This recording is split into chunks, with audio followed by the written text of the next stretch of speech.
प्यारे बच्चों, आज मैं आपको रीजनिंग का सबसे बेहतर चैप्टर जिसका नाम कैलेंडर है, यह कैलेंडर का नाम सुनते ही दिल में बहुत बड़ी खुशी आती होगी। इसका कारण यह है कि आप कैलेंडर से जो सवाल पूछी जाती है वो कंपटीशन के क्षेत्र में भी एक अहम रोल अदा करता है। इतना ही तक नहीं, हमारी आम जिंदगी में भी इसका एक बहुत बड़ी महत्व होती है। बिना कैलेंडर का जिंदगी अधूरा हो सकता है। क्या आप अपने घरों में हर हाल से किसी न किसी प्रकार की कैलेंडर का रूप जरूर देखते होंगे और उससे कोई भी सवाल यदि आपसे पूछी जाती होगी तो कैलेंडर का सहारा लेते होंगे। लेकिन आज हम लोग पूरी तरह से वह कैलेंडर की पूरी कंसेप्ट को लेने जा रहा हूं। साथ ही साथ कंपटीशन में जो भी आज की डेट में सवालें पूछी जा रही है, जैसा कि आप जानते हैं कंपटीशन का रूप एक बहुत बड़ा टफ रूप होते जा रहा है और रीजनिंग का कोई भी चैप्टर क्यों ना हो, यदि उसकी पूरी कंसेप्ट की यदि आपको जानकारी नहीं हो और डायरेक्ट आप आंसर लाने की तरकीब को सीखेंगे तो आपकी परेशानी तो आना ही है। तो हम चाहेंगे कि यह कंपटीशन के क्षेत्रों के भी एक अहम रोल अदा करने वाला है। तो हम लोग सबसे पहले कैलेंडर के मुख्य कंसेप्ट पर ही चर्चा क्यों न करें। प्यारे बच्चों, ये पूरी का पूरी कैलेंडर से जो भी सवालें पूछी जाती है उसका मात्र दो कंसेप्ट है और वो कंसेप्ट हमारे पास है, एक लीप ईयर और एक ऑड डे। शायद दो बिंदु ही आपके पास एक अहम रोल अदा कर सकता है। ये दोनों की दोनों कंसेप्ट से आप किसी न किसी रूप से इनडायरेक्ट से परिचित होंगे, लेकिन आज हम उस परिचित रूपों को कंफर्म कर आप उसका यूटिलाइज करने का तरीका सिखाएंगे। तो चलिए हम लोग चलते हैं इस दो कंसेप्टों के ऊपर पूरी तरह से डिस्कशन किस प्रकार से किया जाता है। तो चलिए सबसे पहले हमारे पास कैलेंडर की बातें आती हैं। प्यारे बच्चों, जैसा कि हम लोग जानते हैं एक वर्ष यानी ईयर, कोई भी वर्ष हो तो वह पूरी वर्ष में आने वाले डे की संख्या 365 होती है। जैसा कि अभी जान रहे हैं कि हम लोग की जो ईयर है वो 2020 है और ये ऐसा वर्ष है जिसमें टोटल दिनों की संख्या 366 होगी। तो ऐसा लगता है कि कुछ ऐसे भी वर्ष होते हैं जो 366 दिन की होती है। क्या यहाँ पता चल गया होगा कि हमारे पास वर्ष जो है या तो वो 365 दिन की भी हो सकती है या 366 दिन की हो सकती है। अब यहाँ हमारे पास दो बातें आ जाती है, क्या 365 और 366 में कोई खास अंतर है? प्यारे बच्चों, यही हमारी पूरी चैप्टर की अहम रोल अदा करती है, यही कंसेप्ट का पार्ट बनती है।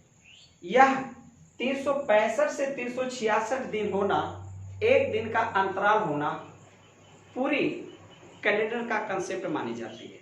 तो आज हम लोग यही दोनों की अंतराल से संबंधित बातों को कवर करने जा रहा हूँ।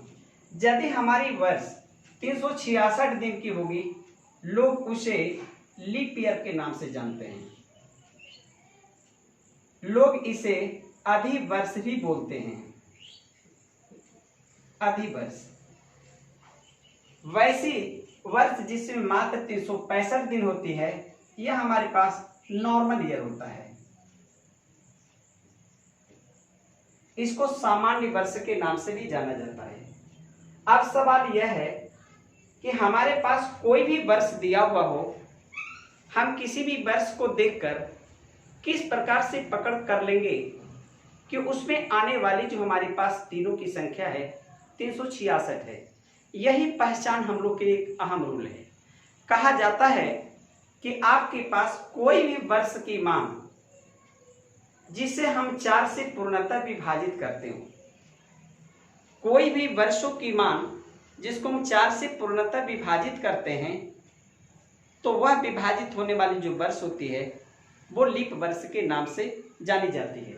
जस्ट लाइक हम ऐसा कह सकते हैं, माना सपोजिंग 1236 हमारे पास कोई वर्ष है। क्या आप बता सकते हैं यह 4 से पूर्णतः विभाजित है? प्यारे बच्चों, किसी भी वर्ष को पूर्णतः 4 से विभाजित होने के लिए हम उस वर्षों में आने वाले लास्ट के 2 डिजिट को गौर करेंगे। क्या आप बता सकते हैं यह 36 4 से पूर्णतः विभाजित है? और यदि यह 4 से पूर्णतः विभाजित है तो हम कह सकते हैं कि यह लीप ईयर होगा। प्यारे बच्चों, यह हमारे पास लीप ईयर की पार्ट है और जो भी लीप ईयर होगा उस वर्ष की जो फरवरी माह होगी वह आपका 29 दिन की होगी, यानी इसकी जो फरवरी माह होगा वो 29 दिन की होगी। अब हम लोग देखेंगे कि जितने भी लीप वर्ष होगी कंफर्म हो गया, उसमें आने वाली जो फरवरी होगी वह 29 दिन की होगी। जस्ट इसका अपोजिट, यदि हमारे पास नॉर्मल ईयर की बात बताया जाए तो इसमें तो आपके पास 28 दिन की होगी। तो ऐसा लगता है कि हर वर्ष को सबसे पहले मेरी पहचान करनी होती है, क्या वो लीप वर्ष है या नॉर्मल ईयर है। तो चलिए हम लोग की पहचान करने के लिए एक टेक्निक दिया। कोई भी वर्ष यदि 4 से पूर्णतः विभक्त हो जाती है तो लीप वर्ष हो जाती है, और लीप वर्ष होने का मतलब ही होता है कि उस वर्ष में आने वाली जो फरवरी होगी वह 29 दिनों की होगी। चलिए हम लोग दूसरा एग्जाम्पल और देते हैं। मान लो 1924 की बात है। क्या 1924 मेरी लीप ईयर है?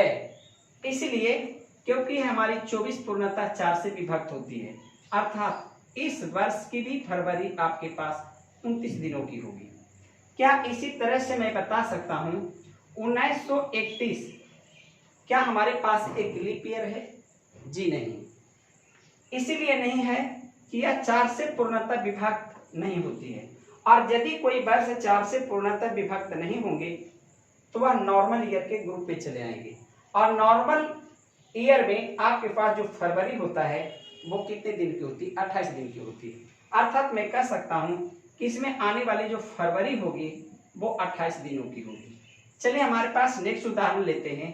मान लो हमारे पास 1800 जो 1800 वर्ष है, क्या हमारे पास लीप है या नॉर्मल है? तो क्या हम लोग इसे विभाजित कर देखेंगे? तो प्यारे बच्चों, यदि किसी संख्या के लास्ट 2 डिजिट 00 हो वह मेरी सेंचुरी ईयर होती है। हर सेंचुरी ईयर 4 से पूर्णतः विभक्त होती है।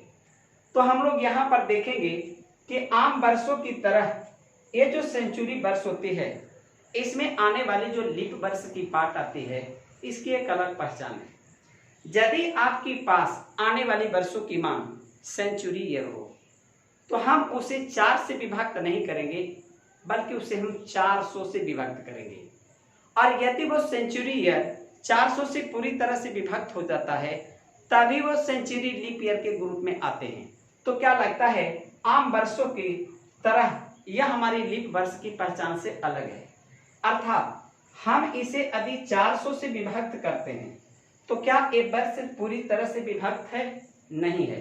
अर्थात जब यह विभक्त नहीं होंगे तो कंफर्म ये मेरी नॉर्मल है, और इसमें भी आपके पास आने वाले डे कितने दिन की होगी? 28 दिनों की होगी। चलिए इसी प्रकार की हमारे पास एक वर्ष और लेते हैं। मान लो हमारे पास 2000 की बात है। क्या एक वर्ष पूरी तरह से सेंचुरी है? और ये सेंचुरी वर्ष में यदि मैं 400 से विभक्त करूं तब पूरी तरह से 400 से विभाजित हो जाते हैं। और यदि कोई सेंचुरी वर्ष 400 से पूरी तरह से विभक्त होते हैं तो वो आपके पास लीप वर्ष होते हैं, और यही परिणाम है कि इसकी फरवरी कितने दिनों की होती है? 29 दिनों की होती है। प्यारे बच्चों, अभी तक मैंने आपको एक बात कंफर्म करवाया कि कोई भी वर्ष यदि आपके सामने दिया हुआ हो तो क्या आप देखकर बता सकते हैं कि वह मेरा नॉर्मल है या आपके पास लीप है। तो आपने इतनी बातों को, कंसेप्ट को फॉलो किया होगा। अब हमारी कुछ बातें और आगे होती है। क्या हमारे पास आने वाली वर्षों की संख्याएं बहुत सारी हो सकती है? क्या लगातार वर्षों का ग्रुप हो सकता है? तो हम उस वर्षों के ग्रुप को 2 पार्टों में डिवाइड करते हैं। 2 पार्ट कहने का मतलब क्या है कि जो भी हमारे पास वर्षों की पार्ट आएंगे उस वर्षों में आने वाले जो लीप वर्ष है उसकी काउंटिंग हम किस प्रकार से करेंगे। सपोजिंग करें यदि आपसे पूछा जाए 10 वर्षों में आने वाले कुल लीप ईयर की संख्या कितनी होंगी, यानी मेरा कहना है 10 वर्षों में 10 वर्ष में कुल लीप वर्ष की संख्या कितना है, कुल लीप वर्ष की संख्या कितनी है। तो ये 10 वर्ष का मतलब यह हुआ कि लगातार आपके पास 10 वर्ष, यानी 1 2 3 4 5 इस प्रकार का, यानी हम बता सकते हैं 1 2 3 4 5 6 7 8 9 10। ये लैंग्वेज मुझे बताती है कि आप लगातार 10 वर्षों में कितने ऐसे हैं जो लीप ईयर की काउंटिंग कर सकते हैं। प्यारे बच्चों, ये जो मेरी 10 वर्ष की बात आई, क्या आप बता सकते हैं 4 और 8 ऐसे वर्ष है जो 4 से पूर्णतः विभक्त हैं, अर्थात इस 10 वर्षों में आने वाले लीप वर्षों की संख्या 2 है। तो हम लोग इस प्रकार से वर्षों की पाठ यदि दिया हुआ हो और इस क्रम में लिखकर यदि आप लीप ईयर की काउंटिंग करेंगे तो आपके पास टाइम ज़्यादा क्लिक होगी। तो हम लोग क्या करेंगे कि ऐसे प्रश्नों को हल करने के लिए जितनी वर्षों की पाठ होती है, जस्ट लाइक आपके पास 10 है, इस 10 में हम पूरी तरह से 4 से डिवाइड करेंगे और 4 से डिवाइड करने के बाद एक अंदाज लगाना है कितनी बार इसमें भाग लग सकती है। कंफर्म है इस 10 को हम 2 बार लगा सकते हैं और 2 बार लगाएंगे तो यही तो आपके पास आने वाले लीप वर्षों की संख्या देगी। मुझे विश्वास है कि मेरी बातों को आप समझे होंगे। क्या मैं आगे बढ़ सकता हूं? एक एग्जाम्पल हम आपके पास और शेयर करते हैं। यदि आपसे सवाल आएगी कि लगातार 20 वर्ष में कितने हमारे पास लीप ईयर हो सकते हैं, तो क्या आप इसे 4 से विभक्त कर सकते हैं? तो 4 से विभक्त करेंगे तो 4 पचे 20, यानी 5 बार लगा, अर्थात मैं कह सकता हूं इसमें आने वाले लीप वर्षों की संख्या कितना हो गया, 5 हो गया। तो चलिए आपने फॉलो किया कि लगातार आने वाले वर्षों में किस प्रकार से हम लोग लीप वर्ष की काउंटिंग कर सकते हैं। प्यारे बच्चों, लगातार वर्षों में आने वाली लीप वर्षों की संख्या और इसी का एक दूसरा रूप होंगे, वो भी लगातार होंगे लेकिन वो बीच का टर्म होगा। जैसे आप पाएंगे अगली सवाल में, यदि मैं ऐसा बता दूं 2003 से लेकर 2013 तक आने वाले सारे वर्षों में लीप वर्ष की संख्या कितने होंगे, तो क्या यहाँ आप देख रहे हैं कि हमारे पास आने वाले वर्षों की संख्या लगातार है और ये भी लगातार है, लेकिन आपकी कंडीशन है 2003 से 2013 तक। तो बता दें सबसे पहले इसमें वर्षों का अंतराल कितने का है, तो ऐसा लगता है कि वर्षों की अंतराल आपके पास 10 है। क्या इस 10 वर्षों में लीप ईयर कितने हो सकते हैं? तो प्यारे बच्चों, यदि इस क्रम का सवाल होगा तो ऐसी स्थिति में लीप वर्ष जानने के लिए इस टेक्निक का सहारा नहीं लेंगे। यहाँ थोड़ा ध्यान देंगे बातों को। यह सहारा तब रहेगा जब लगातार आपकी प्रथम वर्षों की बात बताया जाए, लेकिन यहाँ लगातार है लेकिन 2003 से लेकर 2013 तक है।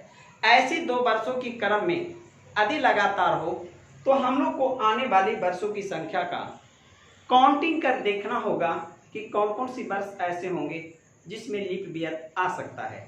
जैसे आप यहाँ बताएंगे, क्या ये 3 से आगे बढ़ने के बाद 2004 आते होंगे, क्या 2008 आते होंगे, क्या 2012 आते होंगे? तो ऐसा लगता है कि 3 से लेकर 13 वर्ष तक में हमारे पास मात्र 3 ऐसे वर्ष हैं जो लीप वर्ष हैं।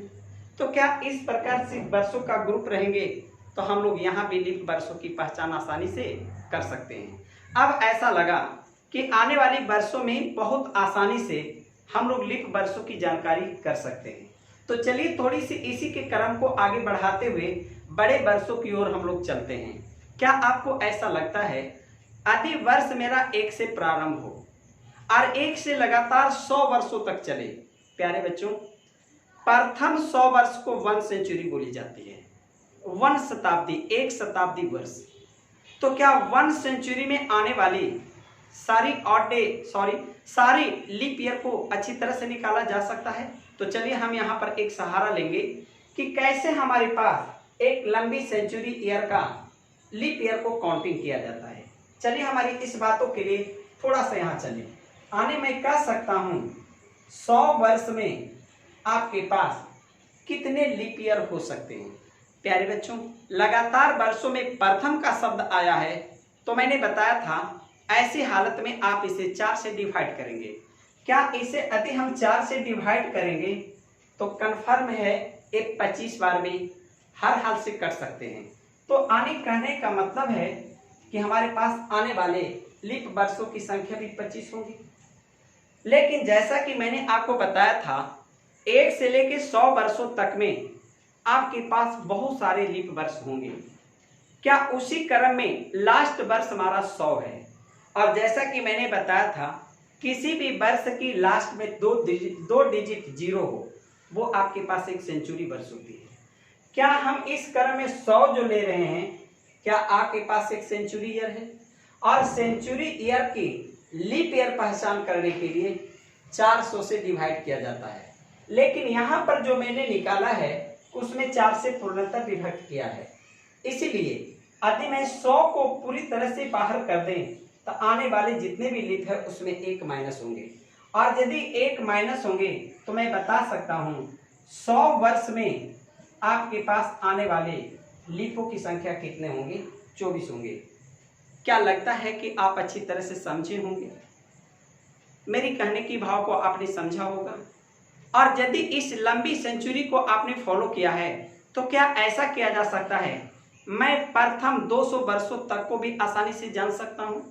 यदि मेरे पास लगातार 200 वर्षों तक आने वाली लीप ईयर की संख्या की काउंटिंग करना हो तो इसी के सहारे मैं 200 तक की काउंटिंग कर सकता हूं। जैसे आप बताएं 200 वर्ष में आने वाले कुल लीप वर्ष की संख्या कितनी हो सकती है। यदि मैं 200 वर्ष की बात बताएंगे तो जितना ये 24 लीप ईयर आया उसी का दुगना हमारे पास 48 लीप ईयर होंगे। जस्ट लाइक यदि 300 वर्ष की बात आई तो 300 वर्ष में भी आपके पास 24 या 72 लीप ईयर होंगे। और इसी क्रम में यदि मैं 400 वर्ष की बात बताऊं तो 400 वर्ष में 24 चौका 96 लीप ईयर होंगे। लेकिन प्यारे बच्चों यहाँ देखना है कि जो 400 वर्ष की बात बताया गया यह खुद एक सेंचुरी ईयर है, और सेंचुरी ईयर में जो 4 से पूर्णतः विभक्त होते हैं यानी 400 से जो पूर्णतः विभक्त होते हैं वह भी एक आपके पास लीप ईयर है। क्या यहाँ ऐसा है जो 400 वर्ष खुद आया हुआ है, क्या यह भी तो एक लीप ईयर है? तो क्या हमारे पास जितना हमारे पास निकला है क्या ये निकली हुई संख्या में अपने मन से एक जोड़ सकते हैं? अर्थात मैं कह सकता हूं कि आपके पास 97 लीप ईयर होंगी। प्यारे बच्चों, अभी तक मैंने आपको कुछ बातों की जानकारी दिया। फर्स्ट, किसी भी वर्ष को देखकर आप कैसे पहचान सकते हैं कि वो लीप ईयर है या नॉर्मल ईयर है। सेकेंड बात, किसी भी वर्षों की लगातार क्रम में से कैसे हम लीप वर्षों को काउंटिंग कर सकते हैं। तो क्या इस दो बातों को जब हम जिक्र किए तो क्या इससे अधिक कोई सवाल आपसे पूछी जाए तो क्या अब ऐसा लगता है इससे संबंधित सवालों को हम बहुत आसानी से टेकअप करते हैं। तो चलिए हमारे पास लीप ईयर की जानकारी होने तक में जो भी हमारे पास क्वेश्चन राइज होती है उसमें से 3 सवालें हम आपके पास शेयर करता हूं और देखेंगे कि इस कंसेप्ट से उसकी जवाब किस तरह से दी जाती है। फर्स्ट क्वेश्चन आपके पास प्यारे बच्चों आएंगे, question find odd one out, यानी आपके पास 4 ऑप्शन होंगे। First option 1992, second option 2001, third option 1800 और फोर्थ ऑप्शन आपके पास 1700 होंगे। क्या इसको पहला क्वेश्चन में आप देखेंगे हम लोग इसे किस तरह से आपस में चेंज कर सकते हैं या उसे हम लोग ऑड वन आउट कर सकते हैं, यानी क्रम से अलग ग्रुप को हटा सकते हैं। क्या आप देखते हैं इस वर्ष को आप देखेंगे क्या ये लीप है या नॉर्मल है। प्यारे बच्चों, लास्ट का डिजिट हर हाल से आपके पास 4 से विभक्त है, अर्थात मैं कह सकता हूं कि यह एक लीप ईयर है। लेकिन इसमें 2002 है, ये नॉर्मल ईयर है। ये आपके पास सेंचुरी है लेकिन पूरी तरह से 400 से विभक्त नहीं है, यह भी एक नॉर्मल है। यह भी सेंचुरी है, 400 से विभक्त नहीं है, यह भी नॉर्मल है। क्या मैं बता सकता हूं ये सवाल आपके पास लीप और नॉर्मल की पहचान से है। और इस तरह से हम लोग ऑड वन ऑड की ग्रुप से पूरी तरह से अलग कर सकते हैं। चलिए, हमारे पास 2 क्वेश्चन आप है और वो 2 क्वेश्चन को पूरी तरह से फॉलो करेंगे। प्यारे बच्चों, सपोजिंग करें कि मेरी क्वेश्चन हमारे पास ऐसा आ जाए, 400 वर्ष में 29 तारीख की कुल संख्या कितना होगा, कितना होगा। यहां हम लोग देखेंगे, अगली क्वेश्चन की पार्टों में मैं बताता हूं। आपके पास बोला जाए 400 वर्ष में 29 फरवरी की कुल संख्या क्या होगा। यहां आप जैसा कि देख रहे हैं, ये दोनों का दोनों सवाल आपके पास लीप वर्ष से संबंधित है। क्या ऐसा लग रहा है कि सवाल को देखकर हम आसानी से उत्तर दे सकते हैं। प्यारे बच्चों, 400 वर्ष में 29 तारीख की कुल संख्या कितनी है और इसमें 400 वर्ष में 29 फरवरी की कुल संख्या कितनी है। इस सवालों की जानकारी के लिए अब आए मेरी कंसेप्ट की ओर। कोई भी वर्ष 12 महीने की होती है और हर महीने में आने वाले जो दिनों की संख्या होती अलग अलग होती है। जैसा कि मैं बताया हूँगा, फरवरी हमारे पास एक ऐसी मंथ है जिसमें 28 और 29 दिनों की ग्रुप होता है और बाकी जितने भी महीना होता है या तो वो 30 का होता है और नहीं तो 31 की होती है। तो हमारे पास ये जो सवाल बताई जा रही है, 400 वर्षों में कुल ऐसे कितने दिन होंगे, कुल ऐसे कितने तारीखें होंगे जो आपके पास 29 तारीख होंगे। तो प्यारे बच्चों, 12 महीना का एक वर्ष होता है और एक वर्ष में 12 महीना होती है। हर महीना में यदि मैं 29 तारीख की काउंटिंग करूं तो फरवरी को छोड़कर 11 महीना मेरे पास ऐसा होगा जो हर हाल से 29 तारीख होगी। क्या मैं सही हूं? फरवरी को इसीलिए छोड़ दिया हूं कि उसकी हमारे पास माह 28 दिनों की होती है और लीप ईयर आने के बाद वो 29 का रूप देता है। अभी तत्काल मैंने फरवरी को हटा दिया, तो बताओ एक वर्ष में 11 ऐसे महीने होंगे जिसमें आपके पास तारीख 29 होगी। तो चलिए हम लोग कह सकते हैं एक वर्ष में 1 ईयर में 11 टाइम्स जो होंगे आपके पास 29 तारीख होंगी। तो ऐसे हालत में 400 वर्षों में क्या होगा, तो 400 वर्ष में 400 गुने 11 बराबर 4400 होंगी। अब बताओ 4400 बार हमारे पास 29 तारीख आएंगे और अब आप बताएंगे क्या ये पूरी वर्षों में मैंने फरवरी की माह को छोड़ते गया है। अब बताओ पूरी 400 वर्ष में फरवरी के लिए स्पेशल केस है। अभी मैंने बताया था 400 वर्ष में आने वाली कुल लीप ईयर की संख्या कितनी होती है, 97, और 97 वो लीप ईयर है जिसकी फरवरी 29 दिनों की होती है। तो मैंने इसमें काउंटिंग में फरवरी को छोड़ दिया था, तो वैसे फरवरी को तो काउंटिंग कर सकते हैं ना, जिसमें आपके पास 29 तारीख की होती है और 29 तारीख की फरवरी वही हो सकती है जो लीप वर्ष की होगी और लीप वर्ष में हर हाल से फरवरी 29 दिनों की होती है। तो जैसा कि मैंने बताया था 400 वर्षों में आने वाली कुल लीप ईयर की संख्या कितनी थी, 97। यदि मैं कुल की बात बताऊं तो 4400 में आप 97 को अटैच कर सकते हैं। तो 4497 दिन ऐसे होंगे जो 29 तारीख की होगी। मुझे विश्वास है कि मेरी बातों को आप समझे होंगे और एकदम कन्फर्म हो गए होंगे। लेकिन सेकेंड क्वेश्चन को गौर करेंगे। ये जो आपके पास सेकेंड क्वेश्चन है, आप 29 फरवरी की केस है। प्यारे बच्चों, 29 फरवरी का मतलब ही लीप ईयर होता है। 29 फरवरी जिस वक्त आ गया वो लीप वर्षों की बात आई। तो क्या मैं जानता हूं 400 वर्ष में टोटल लीप ईयर कितना होता है? 97। तो कन्फर्म है उसकी उत्तर कितनी होगी? 97। मुझे विश्वास है, पूरी विश्वास के साथ मैं बताता हूं, इस सवाल को बहुत आसानी से आपने समझा होगा। तो प्यारे बच्चों, अभी तक जो भी मैंने बात बताया वो लीप वर्षों की ग्रुप से संबंधित बातें था। कैसे पहचानी जाती है, कैसे आउट किया जाता है, कैसे से सवालें दी जाती है। लेकिन मैंने बताया था कि हमारे पास पूरी कैलेंडर को कवर करने के लिए 2 टॉपिक था, एक लीप ईयर और एक ऑड डे। लीप ईयर की फंक्शन मेरी समाप्त होती है। देखते हैं हमारे पास कैलेंडर की पूरी जानकारी में ऑड डे की कितनी अहम रोल होता है। तो चलिए ऑड डे के बारे में हम लोग फॉलो करें। अब सवाल है, ऑड डे क्या होता है?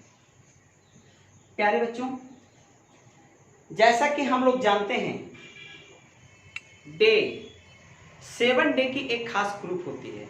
हमारे पास सप्ताह जिसे बोला जाता है, वीक जिसे बोला जाता है।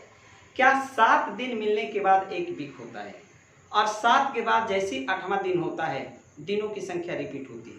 जस्ट लाइक इसके बारे में समझने के लिए हम लोग कर सकते हैं जरा सा। मान लो 1 तारीख सोमवार है, 2 मंगल है, 3 बुध है, 4 बृहस्पति है, 5 शुक्र है, 6 शनि है और 7 आपके पास रवि है।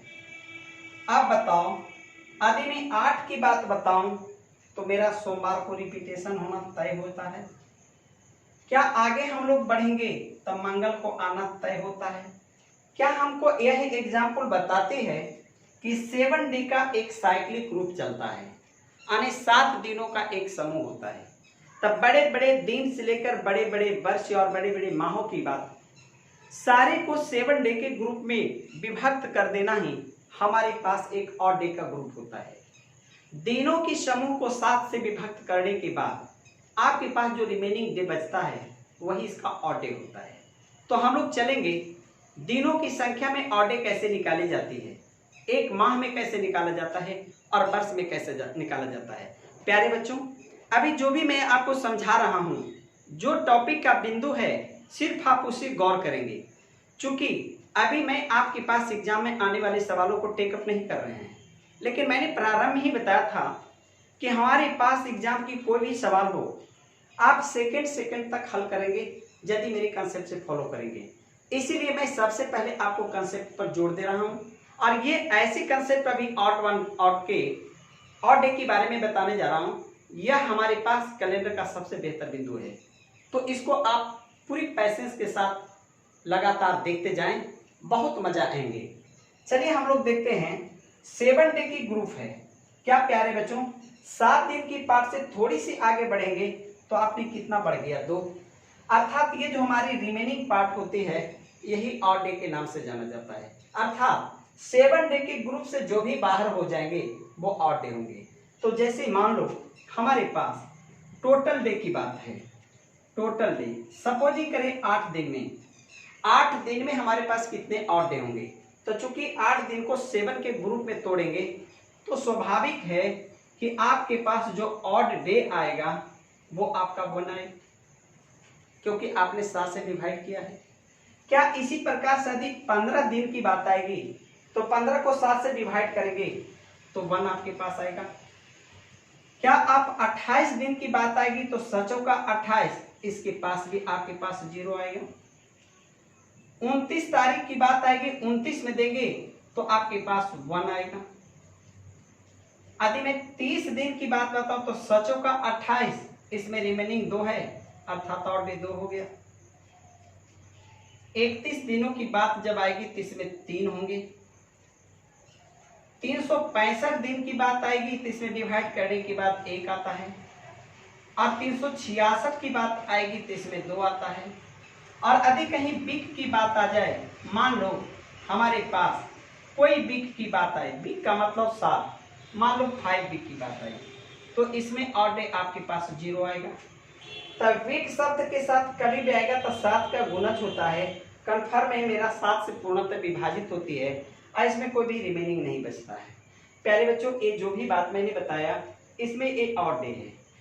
शायद आप जैसे ही डे होगा और डे आसानी से निकाल सकते हैं। अभी तक जो भी मैं बात बता रहा हूँ इसमें ज़्यादा दिमाग लगाने की ज़रूरत नहीं है, लेकिन समझने की तो ज़रूरत जरूर है। आप अच्छे दिल से समझेंगे, मेरी दी हुई सारी बातों आपके दिमाग में चले जाएंगे।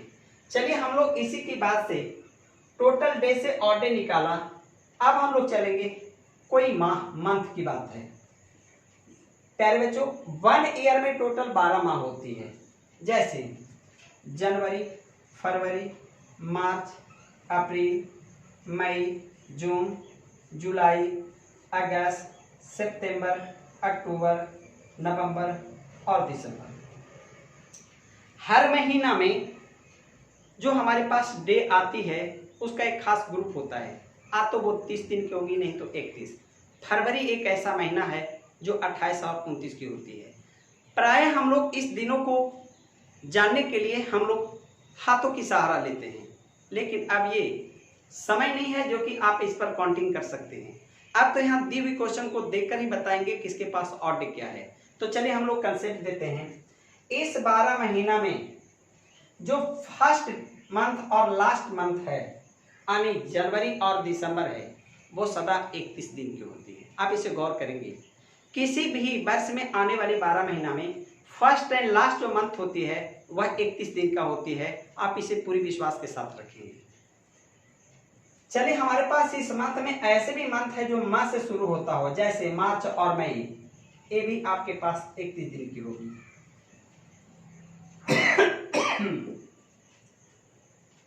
क्या मार्च और मई भी आपकी 31 दिन की होगी? हमारे पास 12 महीना में 2 महीना ऐसा जो लगातार है और वो लगातार सेम डे का आता है, वो भी आपके पास 31 दिन की होती है, और वो महीना जुलाई और अगस्त है। एक महीना लास्ट आपके पास अक्टूबर है जो 31 है।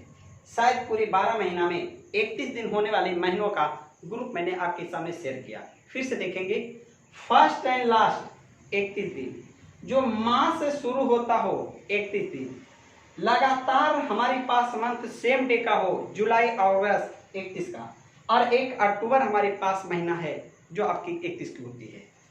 फरवरी की माह तो कन्फर्म है आपके पास 28 और 29 होती है। 28 आपके पास नॉर्मल के लिए, 29 आपकी लीप के लिए। बाकी जितने भी महीना आप जानते हैं सारे के सारे महीना 30 दिनों की होती है।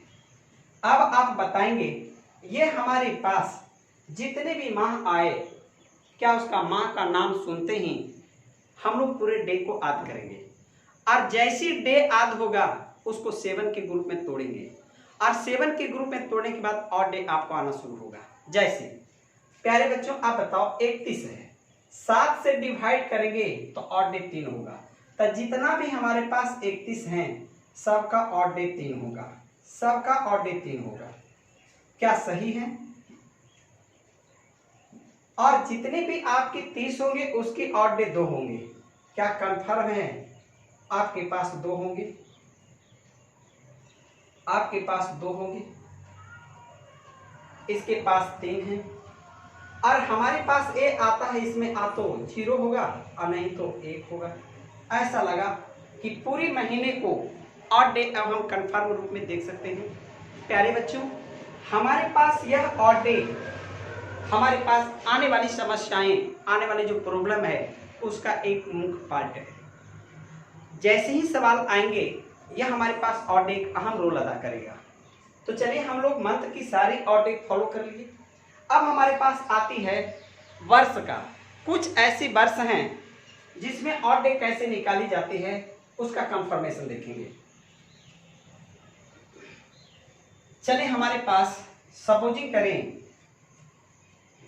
10 वर्ष की मैं बात बताया, 10 वर्ष। इस 10 वर्ष में वर्षों की मान में हम और डे कैसे निकालेंगे, इसका टेक्निक है। जितने भी वर्ष होंगे क्या उस वर्ष में लीप ईयर आउट कर सकते हैं?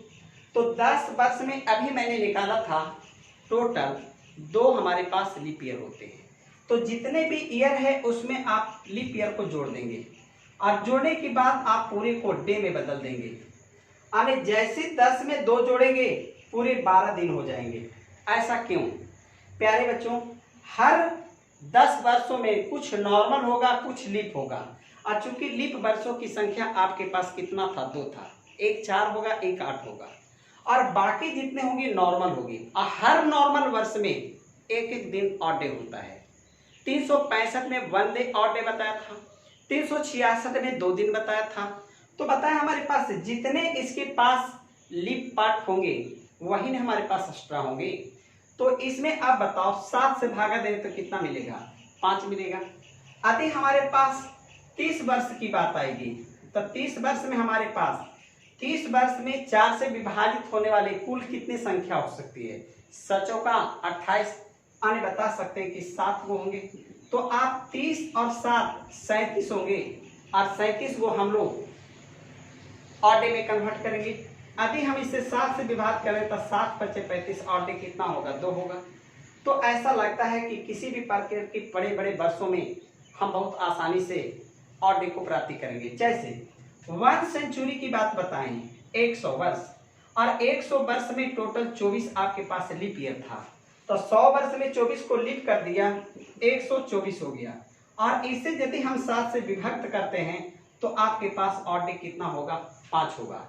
और जब 100 वर्ष में आपके पास 5 होगा तो हम लोग कह सकते हैं 100 वर्षों में ऑड डे 5 है। क्या 200 वर्षों में ऑड डे 10 होगा? क्या 300 वर्ष में आपको ऑड डे 15 होगा? और 400 वर्ष में ऑड डे आपका 20 होगा। तो चूंकि आपके पास से लीप है इसलिए ऑड डे की संख्या एक ज्यादा होगा। प्यारे बच्चों, कोई भी ऑड डे कभी भी 7 से ज्यादा होता नहीं है। क्या ये तो आपका सही है, लेकिन क्या 10 हमारे पास ऑड डे हो सकता है? कभी नहीं। तो क्या इस 10 को 7 से डिवाइड करेंगे तो कितना मिलेगा? 3। क्या इसे 7 से भाग देंगे तो कितना मिलेगा? 1। क्या 7 से भागा देंगे तो ऑड डे कितना मिलेगा? 0। आप इस बात को फॉलो करेंगे। लगातार 100 वर्षों का ऑड डे मेरा 5 होता है, 200 वर्षों का ऑड डे हमारा 3 होता है, और 300 वर्षों का ऑड डे हमारा 1 होता है, और 400 वर्षों का ऑड डे मेरा क्या होता है? 0 होता है। यदि हम इतना को फॉलो करते हैं तो मैं आपको विश्वास दिलाता हूं कि इस चैप्टर में आपको एक से एक सवाल ही दिया जाएगा, और वो सवालों को हम इसी ऑड डे का यूज करेंगे और देखेंगे इससे संबंधित हमारे पास कैसे सवालों को टेकअप किया जाता है। तो आज मैंने आपको कैलेंडर का मुख्य 2 कंसेप्टों को डीपली आपको जानकारी दिया हूं। प्यारे बच्चों, चूंकि हमारे पास इस कंसेप्ट को पूरी जानकारी देना बहुत जरूरी था, इसलिए हो सकता है आपके पास थोड़ी सी टाइम ज़्यादा लगा हो। आप कभी भी टाइम पर गौर नहीं करेंगे, क्योंकि हमारे कंसेप्ट देने के लिए कुछ भी करने की जरूरत हो सकती है। और मैं आपको पूरी विश्वास दिलाता हूँ इसके बाद का जो वीडियो हमारे पास रहेंगे टोटल का टोटल हमारे पास प्रॉब्लम बेस्ड रहेगा, और उसमें आपके पास ये दी हुई कंसेप्ट का ही मैं सहारा लूंगा। और इसकी वीडियो में आप इसकी इतनी मस्ती लेंगे, इतनी मस्ती वर्णन नहीं कर सकते हैं। कोई भी सवाल बहुत आसानी से आप टेकअप करेंगे। तो चलिए हम अगले वीडियो में फिर पुनः आपके साथ मिलते हैं। Okay bye.